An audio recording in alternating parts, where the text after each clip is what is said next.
જેમના નામ ઉપરથી વઢવાણ ગામનું નામ પડ્યું તેવા મહાવીર સ્વામીના પગલા તરીકે પ્રખ્યાત આ જૈન દેરાસરના ડેવલપમેન્ટ માટે માંગ ઉઠી છે। 2600 વર્ષ પહેલા ખુદ ભગવાન મહાવીર સ્વામીએ વઢવાણમાં રાત્રિ રોકાણ કર્યું હતું। તે સમયે વઢવાણ અસ્થિ ગ્રામ તરીકે ઓળખાતું હતું।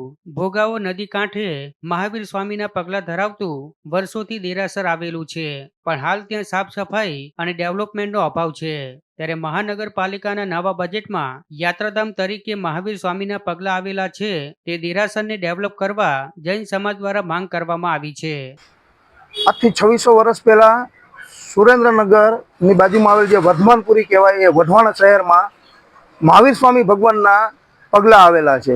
ત્યારે આજે મહાનગરપાલિકા બની છે, સુરેન્દ્રનગર મહાનગરપાલિકા, ત્યારે હેરિટેજ યોજનાની હેઠળ જે અત્યારે વઢવાણનો વિકાસ કરવાની જે વાતચીત ચાલી રહી છે, ત્યારે અમે મહાનગરપાલિકા તથા ગુજરાત સરકારને વિનંતી કરી છે એક જૈન તરીકે કે ત્યાં મહાવીર સ્વામીના પગલા આવેલા છે, પ્રભુ મહાવીર સ્વામીના પગલા, ત્યાં ડેવલપમેન્ટ માટે ઘણું મોટું થાય એવું છે, પર્યટક સ્થળ થાય એવું છે, યાત્રાધામ બને એવું છે વઢવાણમાં, અને એના હિસાબે સુરેન્દ્રનગરને પણ રોજીરોટી બીજી રીતે મળી શકે એવું છે। અને 2600 વર્ષ જૂનું પૌરાણિક દેરાસર આવેલું છે, એટલે મહાવીર સ્વામી ભગવાનના પગલા આવેલા છે। ત્યારે સુરેન્દ્રનગર મહાનગરપાલિકાના અધિકારીઓને વિનંતી કરી છે કે ત્યાં ક્યાંક ને ક્યાંક કોઈક એવી યોજના હેઠળ એને ડેવલપમેન્ટ કરવામાં આવે